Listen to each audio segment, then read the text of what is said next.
অস্ট্রেলিয়ায় BCB high performance team দুরন্ত জয়ের নৈপুণ্যে পাকিস্তান এ দলকে হারালো।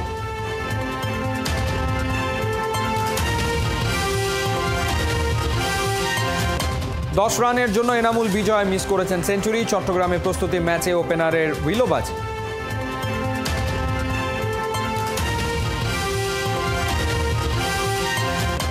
আবুধাবি টি10 থেকে কানাডায় গ্লোবাল টি20, বাংলা টাইগার্সের শিরোপা খরা ঘুচবে কি?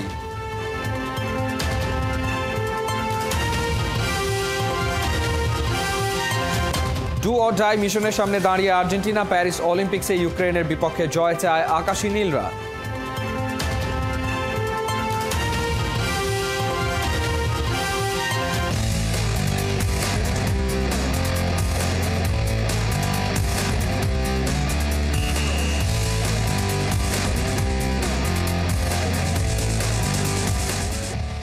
স্বাগত খেলাযোগে, আপনাদের সাথে আছে আমি ফাহিম রহমান। অস্ট্রেলিয়ার কন্ডিশনে এইচপি দলের দারুণ একটা জয়। পাকিস্তান সফরের আগে অস্ট্রেলিয়ার ডারউইনে দেশটার এ দলকে 4 দিনের ম্যাচে হারালো বিসিবির হাই পারফরম্যান্স দল।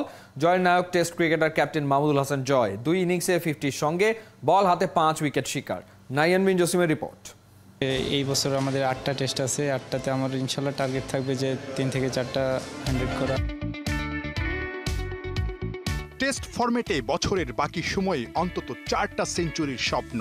নিজেকে বদলে ফেলার ইঙ্গিতটা দেশ ছাড়ার আগেই দিয়েছিলেন মাহমুদুল হাসান জয়। সেই জয়ের নায়ক হয়েই দলকে অনেকটা এক হাতে জেতালেন অস্ট্রেলিয়ার ডারউইনে। বিসিবি এইচপি দল শ্বাসরুদ্ধকর 4 দিনের ম্যাচে 5 রানে হারিয়েছে পাকিস্তান এ দলকে। বল হাতে 5 উইকেট, ব্যাট হাতে 2 ইনিংসে 250। অস্ট্রেলিয়ার কন্ডিশনে অসাধারণ টেস্ট টেম্পারমেন্ট ছিল 2 ইনিংসেই। প্রথমটায় 69 আর দ্বিতীয় ইনিংসে করেন 65। এটা আমার ফার্স্ট ক্লাস 5 উইকেট, সো আমি বলবো যে এটা আমার ক্যারিয়ারের সেরা বোলিং এবং আমার ক্যারিয়ারের one of the best match আমরা উইন হয়েছি। বছরে টাইগারদের 8টা টেস্ট ম্যাচ, তাই এইচপি দলের সঙ্গে অস্ট্রেলিয়ায় পাঠানো হয়েছিল বেশ কজন জাতীয় দলের ক্রিকেটারকে। বিবেচনায় ছিল ডারউইনে 2027 সালে অস্ট্রেলিয়ার বিপক্ষে টেস্ট সিরিজটাও। বিরুদ্ধ কন্ডিশনে দারুণ এই জয় তাই স্পেশাল দলের সব ক্রিকেটারের কাছে। আসলে এটা আমাদের ডু অর ডাই ম্যাচ হিসেবেই আমরা ধরে নিয়েছিলাম যে আমরা প্রথম ম্যাচটা হেরে গিয়েছি, সো এটা আমাদের কামব্যাক ম্যাচ ছিল, সো এটা আমাদের সিরিজ লেভেল হয়েছে। সো আমরা খুব হ্যাপি যে আমরা উইন হয়েছি এবং সিরিজ লেভেল করে আমরা দেশে যাচ্ছি। দেশে ফিরেই মাহমুদুল হাসান জয়, শাহাদাত দীপু, রেজাউর রাজারা 6 আগস্ট উড়াল দিবেন পাকিস্তানে এ দলের জার্সিতে। পাকিস্তানের বিপক্ষে টেস্ট সিরিজের আগে দেশটার এ দলের বিপক্ষে দারুণ প্রস্তুতির সুযোগ।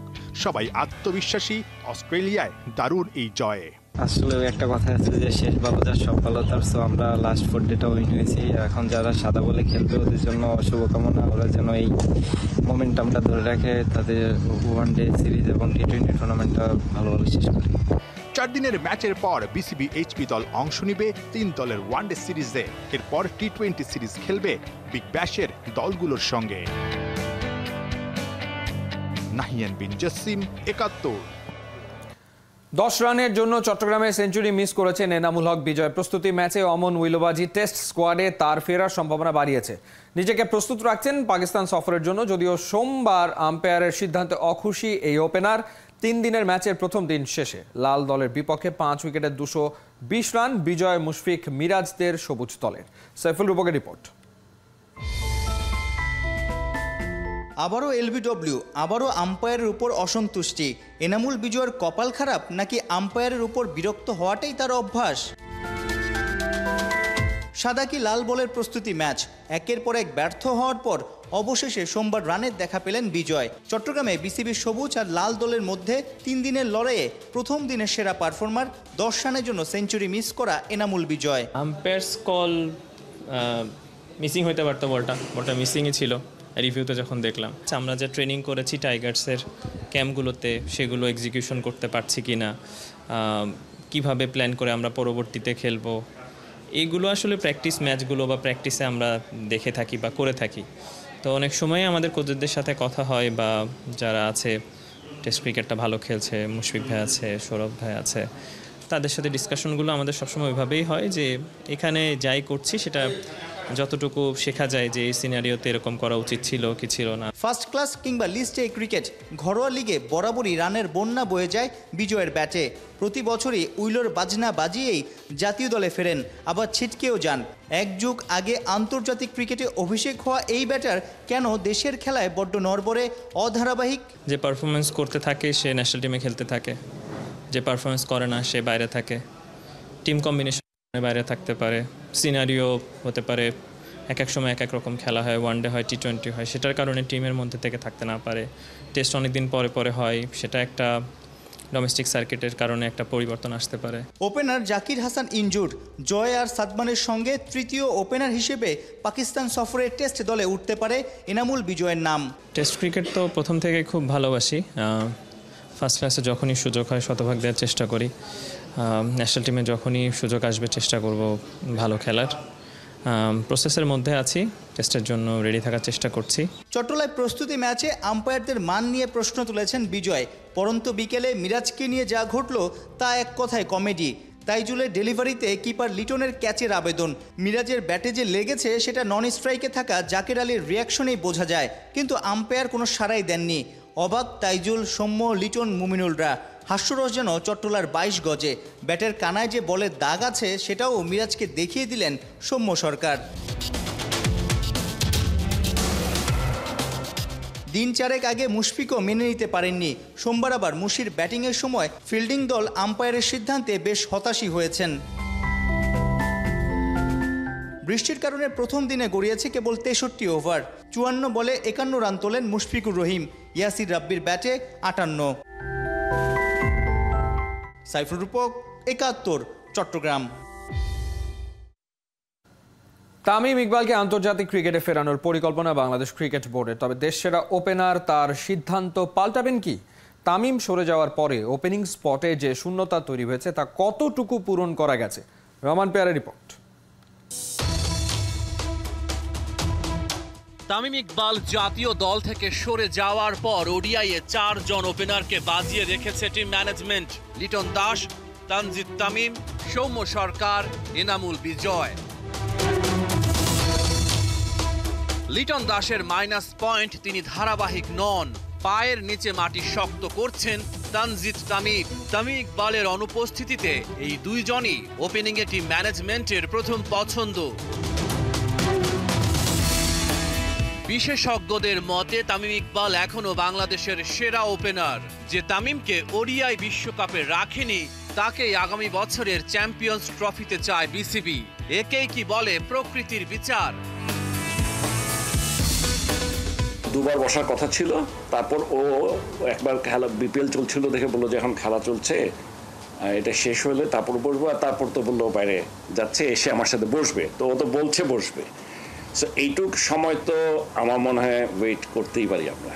মানে এখন না ও বসে নাই সেজন্য আমরা একটা সিদ্ধান্ত নিয়ে নেব, এরকম সিদ্ধান্ত নেওয়াটা ঠিক হবে না। বিসিবির কেন্দ্রীয় চুক্তি থেকেও নিজেকে প্রত্যাহার করে নিয়েছেন তামিম। চুক্তিতে নেই, তাই জাতীয় দলে খেলার কোনো বাধ্যবাধকতাও নেই। ঘরোয়া লিগে সাদা বলের ক্রিকেটে তাকে দেখা গেলেও জাতীয় দলে ফেরার ব্যাপারে আগ্রহ দেখাননি দেশ সেরা ওপেনার। তাকে আন্তর্জাতিক ক্রিকেটে ফেরানোর চেষ্টা করছে বিসিবি। সুন্দরভাবেই যাক, এটাই আমরা চাই। ওরা আমাদেরকে একটা সুযোগ দেখ, ওদেরকে সম্মানটা প্রদর্শন করে। তামিম শেষ আন্তর্জাতিক ম্যাচ খেলেছেন 2023 সালের 23 সেপ্টেম্বর। অভিমান ভেঙে যদি তিনি ফেরার কথা বিবেচনা করেন, তারপরও আন্তর্জাতিক ক্রিকেটে তার প্রত্যাবর্তন বছর পেরিয়ে যাবে, কারণ ডিসেম্বরের আগে ওডিআই সিরিজ নেই বাংলাদেশের। রহমান পেয়ার, 71। আবুধাবি টি10 থেকে কানাডায় গ্লোবাল টি20 লিগ বাংলাদেশকে প্রতিনিধিত্ব করা বাংলা টাইগার্স পায়নি কোনো একটা শিরোপার দেখা। দলে আছেন সাকিব আল হাসান, শরীফুল, গুরবাজদের মতো বিশ্বমানের ক্রিকেটার। এবারের সম্ভাবনা কতটুকু জানিয়েছেন দলটির সিইও জাফির ইয়াসিন চৌধুরী। কানাডা থেকে অনুবাবীর পাঠানো রিপোর্ট। গ্লোবাল টি20 লিগে বাংলা টাইগার্স নিজেদের প্রথম ম্যাচটা জিতে ভীষণ ফুরফুরে মেজাজে। 2 দিন ব্রেক, তাই মাঠের অনুশীলন ছিল না, জিম সেশন আর সুইমিং করেই টিম হোটেলে সময় কাটিয়েছে সাকিব, শরীফুলরা। আমার সাথে আছে সিইও জাফির, তার কাছ থেকে শুনবো দলের বর্তমান কন্ডিশনটা কি? আমরা actually we miss two of our players. একটা হচ্ছে ফারহান, আরেকজন হচ্ছে Odean Smith from West Indies. একজনের ভিসা স্টাম্পিংও এখন আসতে পারে নাই, এবং আরেকটা ভিসা হচ্ছে এখন আমরা অ্যাপ্রুভেলই পাই নাই। সো আমরা হচ্ছে এখন আলী খানকে নিয়ে এসেছি at the moment, and I think Ali Khan is like a very good replacement. এখন আমাদের আরেকটা রিপ্লেসমেন্ট করার বাকি। So that's the current situation of the visa. এই মুহূর্তে 2টা ম্যাচের মধ্যে একটাই হার, একটাই জিত। নেক্সট ম্যাচটা টরন্টো ন্যাশনালসের সঙ্গে, সেই ম্যাচটায় কীরকম করবে দল? Honestly I am very confident যে আমাদের এখন যে মোমেন্টামটা আমরা ক্যাচ করছি, I think it was very important for the team. কালকে আমাদের একটা প্রপার পুরো টিম সেশন হবে। So I think the boys are confident. প্রথম থেকে জেলিং বেটার হচ্ছে, and the bonding is there. So we are very happy about that. And আমি বিশ্বাস করি যে আমরা যদি অ্যাজ আ টিম খেলতে পারি, অ্যাজ এ ইউনিট খেলতে পারি, আমরা যদি একজনকে সাপোর্ট করতে পারি, we can get this win very well. শিরোপার প্রত্যাশা আসলে কতটা দেখে আর কি, যে একটা ট্রফি অন্তত ঘরে আসুক? See, honestly, আমরা Abu Dhabi team we have been there for last 4-5 years. এখনো পর্যন্ত obviously we did not get the championship, but I'm very confident that এই বছর আমাদের যে টিমটা আছে, I think we have got a very good team in this tournament, এবং আমি বিশেষ করে এই টিমটা যদি as a unit খেলতে পারে, we can get this cup for us. Yeah. আমরা গেল ম্যাচটায় দেখেছি ইফতেখার খুব ভালো একটা নক করেছে। সেক্ষেত্রে টপ অর্ডার শেষ 2টা ম্যাচে সেরকমভাবে কিন্তু জ্বলে উঠতে পারেনি। পরের ম্যাচগুলোতে টপ অর্ডাররা ফিরবে, এবং বোলিংয়ের দিক থেকে যদি বলি, বাংলাদেশের 2জন সাকিব এবং শরীফুল দুর্দান্ত বোলিং করেছে। কি মনে হচ্ছে এই জায়গাগুলোতে? See, not every day obviously আমাদের top order, we don't expect them to perform on every single day. আমাদের টপ অর্ডাররা কিন্তু অনেক hard hitting batsman. If you look at for example Gurbaz, Wasim, Zazai, তারা কিন্তু hard hitting batsman, for every single hard hitting batsman. So এটা একটা জিনিস। Secondly হচ্ছে যদি সাকিব ভাই এবং শরীফুলের বোলিং দেখি, I think it was incredible. এবং তারা দুইজনই কিন্তু টুর্নামেন্টে one of the best spell করছে, এবং তাদের কারণেই কিন্তু আমরা ম্যাচটা আমাদের জন্য অনেক ইজি হয়ে গেছে। So I think there contribution was beyond our thinking. And এভাবে যদি সাকিব ভাই and Shoriful obviously at the same time, if they can continue this, obviously I believe that আমাদের টুর্নামেন্টে will get a very good result. অবশ্যই শুভকামনা বাংলা টাইগার্সের জন্য। আসলে টি-20 যেখানে প্রত্যেকটা বল কিন্তু অনেক বেশি গুরুত্বপূর্ণ, এবং এটা একটা টিম গেম। সেখানে শুধুমাত্র বোলিং বা ফিল্ডিং বা ব্যাটিং কোনো একটা ডিপার্টমেন্ট না, জয় পেতে হলে পুরো দলকে কিন্তু ভালো পারফর্ম করতে হবে। Arnab Bapi, 71, Toronto, Canada. অলিম্পিক্সে 100 মিটার ফ্রি স্টাইল বাছাইয়ে পুলে নামছেন বাংলাদেশের সাঁতারু সামিউল ইসলাম রাফি। মঙ্গলবার প্যারিসের লা ডিফেন্স অ্যারেনায় বাংলাদেশ সময় বিকাল 3টায় খেলতে নামবেন 19 বছরের এই তরুণ। গেল জাতীয় চ্যাম্পিয়নশিপে ব্যাকস্ট্রোকের 3 ইভেন্টে নতুন জাতীয় রেকর্ড গড়ে স্বর্ণপদক জিতেছিলেন সামিউল।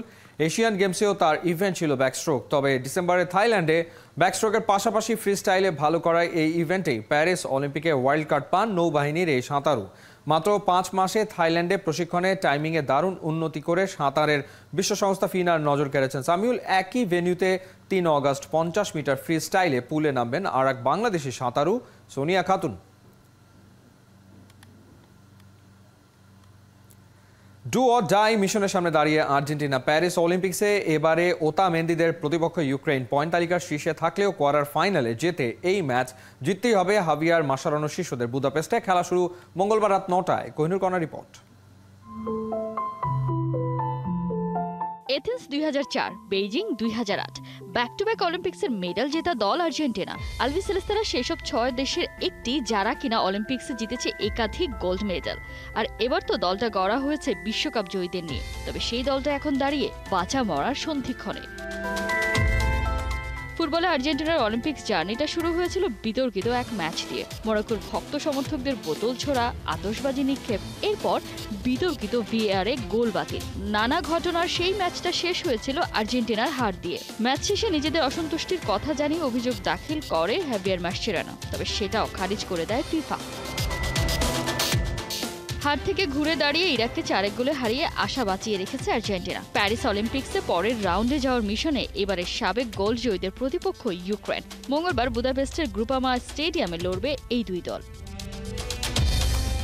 হেরে আসা শুরু করলেও বি গ্রুপের পয়েন্ট তালিকার 1 নম্বরেই আছে আর্জেন্টিনা। তবে মজার ব্যাপার হলো এই গ্রুপের সবাই জিতেছে একটি করে ম্যাচ, অর্থাৎ গ্রুপ পর্বের শেষ ম্যাচটা সবার জন্য গুরুত্বপূর্ণ। যারা জিতবে তারাই জায়গা করে নেবে কোয়ার্টার ফাইনালে।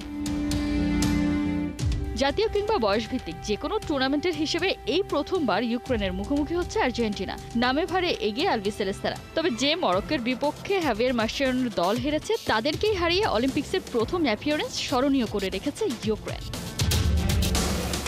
গ্রুপ পর্বের শেষ ম্যাচে অপরিবর্তিত একাদশ নিয়ে মাঠে নামতে পারে আর্জেন্টিনা। ফ্রন্ট লাইনে আলমান্দা, সিমিওন আর হুলিয়ান আলভারেস, মিডফিল্ডে মেদিনা, হেজে, ফার্নান্দেস। দলের একই সাথে ডিফেন্সের নেতৃত্বে যথারীতি থাকছেন নিকোলাস ওতামেন্দি। কোহিনুর কণা, ৭১। এই ছিল এই মুহূর্তের খেলাযোগে। সরাসরি সংবাদ অনুষ্ঠান দেখতে থাকুন ৭১-এর ফেসবুক পেজে এবং সাবস্ক্রাইব করুন ৭১-এর ইউটিউব চ্যানেলে। ৭১-এর সাথেই থাকুন।